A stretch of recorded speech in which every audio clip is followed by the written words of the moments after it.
Tu prends un cahier, un stylo, les rideaux vont s'ouvrir, tu regardes une fois, ou deux fois, voire trois fois, puis tu refais quand même l'exercice. Liban, mai 2014.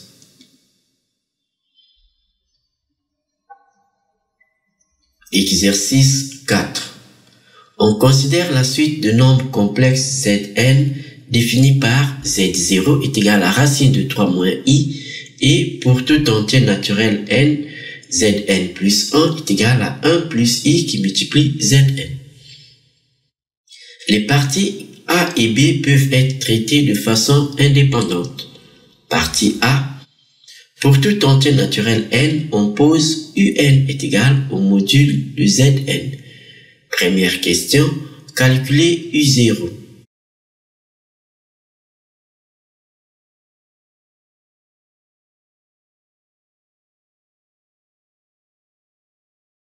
On considère la suite de nombres complexes Zn définis par Z0 est égal à racine de 3 moins i, et pour tout entier naturel n, nous avons la relation de récurrence Zn plus 1 est égal à 1 plus i qui multiplie donc Zn. On nous dit que les parties A et B peuvent être traitées de façon indépendante. Partie A. Pour tout entier naturel n, on pose un est égal au module de Zn. La première question, calculer U0. Alors, on sait que un est égal au module de Zn. Donc, pour avoir U0, il suffit d'attribuer à n la valeur 0. Et nous obtenons donc U0 est égal au module de Z0. Par définition, on sait que Z0 est le premier terme de la suite Zn. C'est égal à racine de 3 moins i. Donc, on sait que Z0 est égal à racine de 3 moins i. Donc, U0 est égal au module de Z0. C'est donc la racine carrée de Z0 qui multiplie son conjugué. Et ceci nous donne donc le module de racine de 3 moins i facteur de racine de 3 plus i. Ce qui nous donne la racine carrée de x carré plus y carré. X étant la partie réelle, c'est-à-dire racine de 3, et la partie imaginaire, c'est moins 1. Ce qui nous donne racine carrée de 3 plus 4. Parce que racine carrée de 3 au carré, c'est 3. Moins 1 au carré, c'est 1. Ce qui nous donne donc racine carrée de 4 qui est égale à 2. Deuxième question. Démontrer que un est la suite géométrique de raison racine de 2 et de premier terme 2. Alors, on va faire un petit rappel de cours. Alors, un est une suite géométrique de raison Q si nous avons la relation un plus 1 est égal à Q un. Q étant la raison de la suite. Q est une constante. Nous avons notre suite qui est définie par le terme général. Un est égal au module de Zn. Alors pour avoir un plus 1, il suffit de passer au rang suivant. Donc en remplaçant n par n plus 1. Nous obtenons donc un plus 1 est égal au module de Zn plus 1. Et on sait que par définition, la suite Zn est définie par la relation de récurrence Zn plus 1 est égal à 1 plus i qui multiplie Zn. Nous avons un qui est égal au module de Zn plus 1. Donc on va remplacer Zn plus 1 par 1 plus i facteur de Zn. Donc on a un plus 1 est égal au module de Zn plus 1. C'est égal donc au module de 1 plus i qui multiplie Zn. Alors on sait que le module d'un produit, c'est égal au produit de modules. Donc ce qui nous donne le module de 1 plus i qui multiplie le module de Zn. On sait que le module de Zn, ici, c'est le terme général de notre suite, c'est un. Donc ce qui nous donne le module de 1 plus i qui multiplie un. On va d'abord calculer le module de 1 plus i. Par définition, on sait que le module de 1 plus i, c'est racine carrée de 1 plus i qui multiplie son conjugué. Ce qui nous donne la racine carrée de la partie réelle au carré, c'est-à-dire 1, plus la partie imaginaire au carré, c'est-à-dire 1. Donc nous obtenons racine carrée de 1 au carré plus 1 au carré. Ce qui nous donne racine carrée de 1 plus 1 qui est égal à racine carrée de 2. Donc, on rappelle que le module de Zn, c'est Un. Donc, Un, c'est le module de Zn. On remplace maintenant ici, nous obtenons Un plus 1 est égal au module de Zn plus 1, c'est égal au module de 1 plus I, qui multiplie le module de Zn. Le module de 1 plus I, c'est racine de 2. Le module de Zn, c'est Un, donc c'est égal à racine de 2 Un. Donc, on a la relation Un plus 1 est égal à racine de 2 Un. Racine de 2 est une constante réelle. On conclut que la suite Un est une suite géométrique de raison racine de 2 et donc le premier terme U0 qui est égal au module de Z0 qui est égal à 2. Troisième question. Pour tout entier naturel n, exprimez Un en fonction de n. Alors, on vient de voir que Un est une suite géométrique de raison racine de 2 et de premier terme 2. On va faire un petit rappel de cours sur le terme général d'une suite géométrique.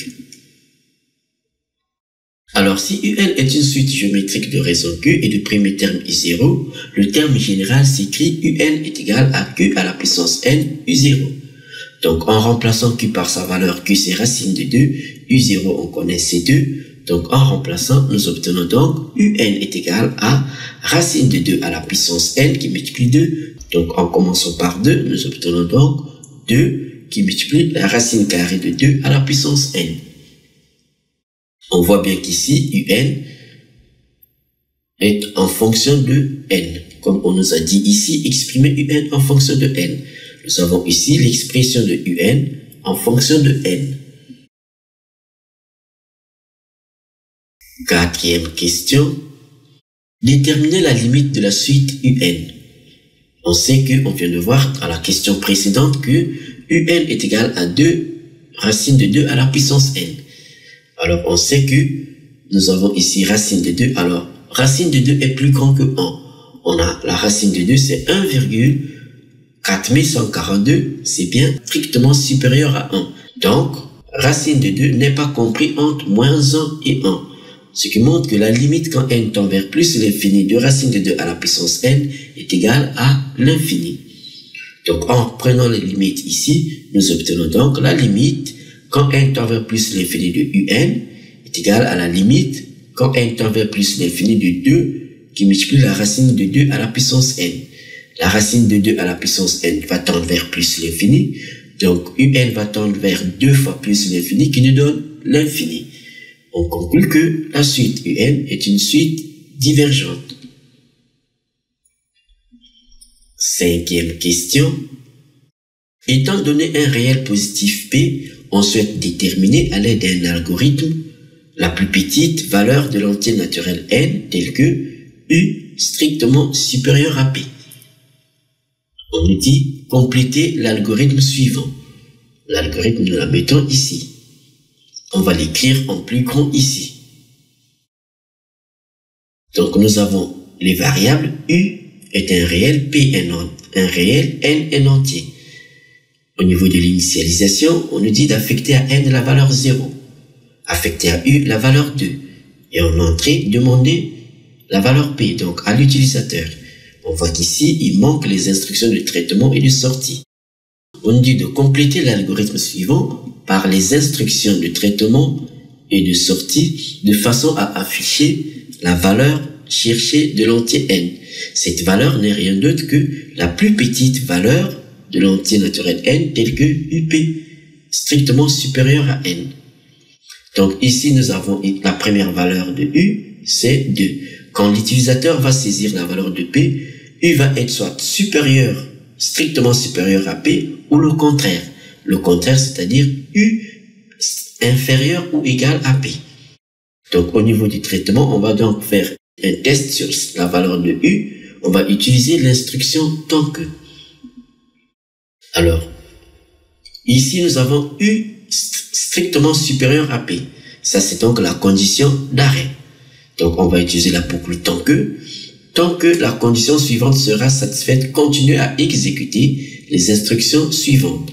Donc la condition ici, ça sera le contraire de U strictement supérieur à P, c'est-à-dire U inférieur ou égal à P. Donc, tant que cette condition est satisfaite, alors continue à exécuter les instructions qu'on va mettre ici. Alors, la première instruction, si U est inférieur ou égal à P, on augmente la valeur de N. Donc, N va passer à la valeur N plus 1. Donc, on incrémente N. N va prendre la valeur N plus 1. Ensuite, comme U, c'est le terme de notre suite, donc la première valeur de la suite, c'est-à-dire U0 est égal à 2, on va donc passer au terme suivant. On sait que notre suite, le terme général, UN est égal à 2 racine de 2 à la puissance N. Donc le terme suivant, ça sera, par exemple pour 1, ça sera U1 est égal à 2 qui multiplie racine de 2. Ce qui montre que la relation entre le terme d'avant et le terme suivant, c'est le terme d'avant multiplié par racine de 2. Donc U va prendre la valeur, l'ancienne valeur, c'est-à-dire 2, multiplié par racine de 2. Donc, on a racine de 2 fois U. Donc, tant que cette condition est satisfaite, on exécute les deux instructions suivantes, c'est-à-dire, on va passer à la valeur suivante de U. Et à chaque fois, on vérifie cette condition. Dès que cette condition ne sera plus satisfaite, on retrouve la condition U strictement supérieure à P. Et c'est la condition d'arrêt. Donc, maintenant, on sort de la boucle tant que. Et une fois qu'on est sorti de la boucle tant que, on affiche à la fin la valeur de N qui correspond à la condition d'arrêt. C'est-à-dire, on affiche N.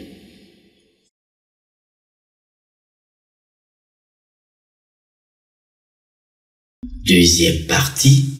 Première question. Déterminer la forme algébrique de Zn. Par définition, nous avons notre suite Zn qui est définie par la relation de récurrence Zn plus 1 est égal à 1 plus i Zn. Alors, on nous demande de déterminer la forme algébrique de Zn, c'est-à-dire la forme a plus ib, où a et b sont des réels. Alors, ici, pour avoir Zn1, il suffit de remplacer n par 0. Donc, en attribuant à n la valeur 0, nous obtenons Zn1. Pour n égale 0, on a Z0 plus 1, c'est-à-dire Zn1 est égal à 1 plus i qui multiplie Z0. On nous demande la forme algébrique de Z1. Donc, on sait que Z0, par définition, Z0 c'est racine de 3 moins i. Donc, en remplaçant Z0 par sa valeur, on a donc Z1 est égal à 1 plus i facteur de racine de 3 moins i. On va développer. Donc, ici, on aura 1 fois racine de 3 moins i, c'est racine de 3 moins i. Et i fois racine de 3 moins i, ça sera i racine de 3 moins i au carré. Donc, on va développer. On a ici 1 fois racine de 3 moins i, c'est racine de 3 moins i. Puis i qui multiplie racine de 3 moins i. On développe. Nous obtenons donc racine de 3 moins i. Alors, i fois racine de 3, c'est i racine de 3. I fois moins i. Donc, on aura moins i au carré. On sait que i au carré, c'est moins 1. Donc, on a racine de 3 moins i plus i racine de 3 moins 1. Alors, moins 1, ça fait plus 1. Ici, on a racine de 3. Donc, on aura racine de 3 plus 1, d'une part. Et ici, on a i moins i. Et ici, on a i racine de 3. On va mettre i en facteur. Donc, on aura i facteur de racine de 3 moins 1. Donc, on a racine de 3 plus 1 plus i racine de 3 moins 1. On a donc ici la forme algébrique de Z1.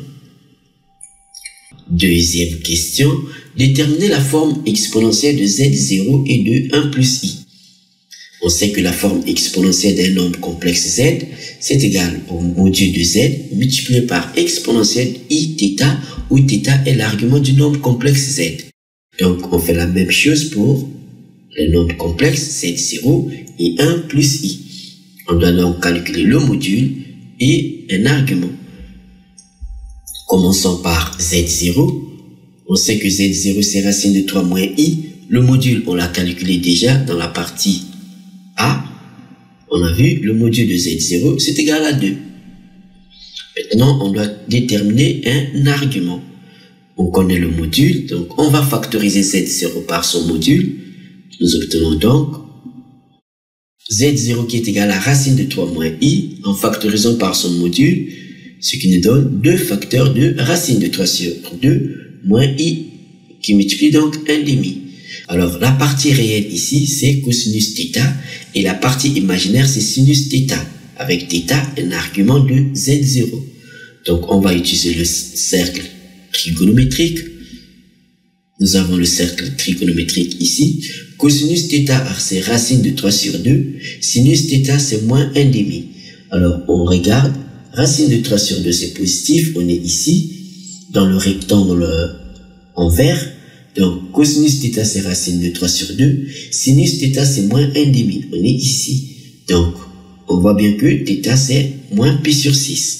Donc on va écrire que l'argument de z0 c'est moins pi sur 6. On fait de même pour 1 plus i. On va calculer le module et un argument de 1 plus i. On va d'abord calculer le module. Alors le module de 1 plus i, c'est égal à la racine carrée de 1 plus i qui multiplie son conjugué.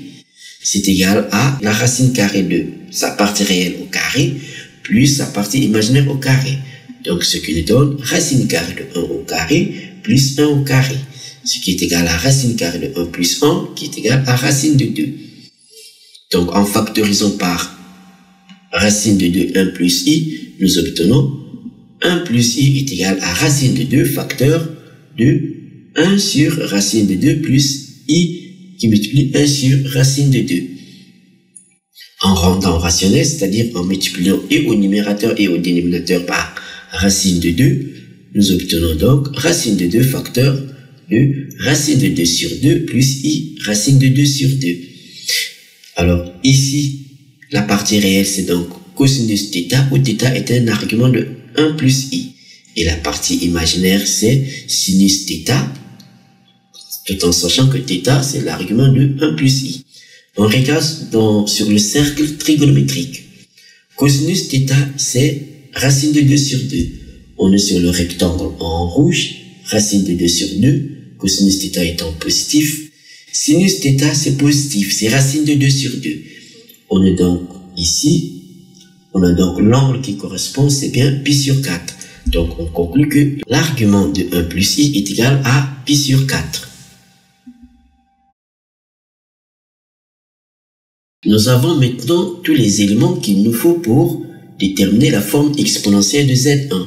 Nous avons le module de z2 qui est égal à 2 et son argument c'est moins pi sur 6. Donc sous la forme exponentielle, nous aurons z0 est égal à 2 exponentielle moins i pi sur 6. Et le module de 1 plus i, on a vu, c'est racine de 2 et son argument c'est pi sur 4. Donc la forme exponentielle de 1 plus i, c'est racine de 2 exponentielle de i pi sur 4. Donc on peut maintenant en déduire la forme exponentielle de z1. Alors puisqu'on sait que z1 c'est 1 plus i qui multiplie z0, donc on va utiliser les formes exponentielles, ce qui nous donne donc racine de 2 exponentielle i pi sur 4 qui multiplie donc 2 exponentielle moins i pi sur 6. On aura donc 2 fois racine de 2 qui multiplie donc exponentielle i pi sur 4 multiplié par exponentielle moins i pi sur 6. Ce qui nous donne 2 racines de 2 exponentielle i pi sur 4 qui multiplie i pi sur 6. On sait que d'après les propriétés de la fonction exponentielle, la fonction puissance, les puissances ici s'additionnent. Donc on aura 2 racines de 2 exponentielle i pi sur 4 moins i pi sur 6.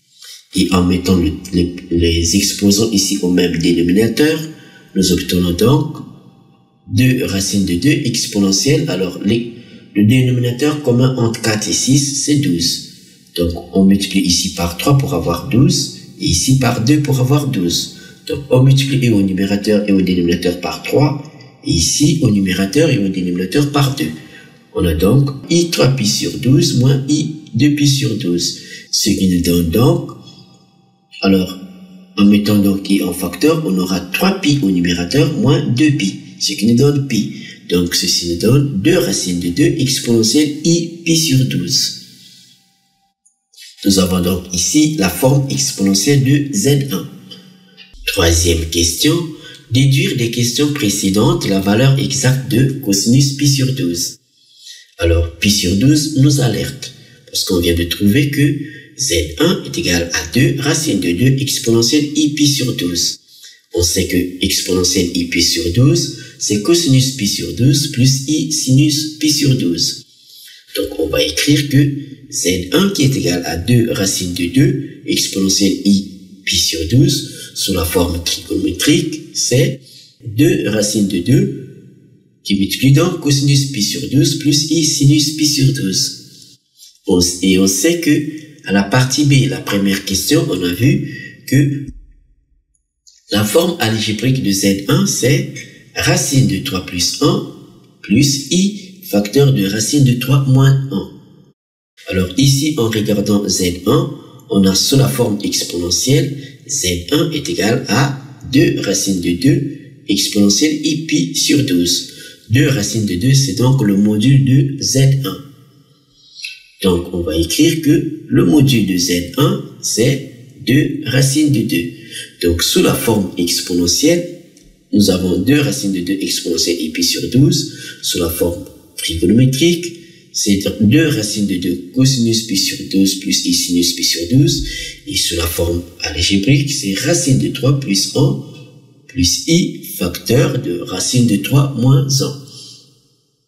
Alors, pour pouvoir identifier cosinus pi sur 12, on va donc factoriser l'expression, la forme algébrique, par le module. Nous avons donc Z1 est égal à 2 racines de 2. On factorise par le module. On a donc racine de 3 plus 1 sur 2 racine de 2 plus i racine de 3 moins 1 sur 2 racine de 2. La partie réelle, c'est donc cosinus pi sur 12. Et la partie imaginaire, c'est donc sinus pi sur 12. Donc, on identifie cette expression à celle-ci. On conclut que cosinus pi sur 12, c'est donc racine de 3 plus 1 sur 2 racine de 3. Donc, on va écrire cosinus pi sur 12, c'est racine de 3 plus 1 sur 2 racine de 3. On va multiplier et au numérateur et au dénominateur par racine de 2. Question de rendre rationnel. Donc, on a racine de 3 plus 1, le tout fois racine de 2 sur 2, racine de 2 multiplié par racine de 2. Racine de 2 fois racine de 2, ça fait 2. Donc 2 fois 2, ça fait 4. Donc au dénominateur, on aura 4. Et au numérateur, on a donc racine de 3 fois racine de 2, plus 1 fois racine de 2. Racine de 3 fois 2, c'est racine de 6. Donc on a racine de 6 plus racine de 2 sur 2 fois 2 qui est égal à 4. Et on obtient donc racine de 2 plus racine de 6 sur 4. Donc racine de 2 plus racine de 6 sur 4, c'est la valeur de cosinus pi sur 12. Merci Quimpermat. N'oublie pas de t'abonner à notre chaîne et de faire un je t'aime.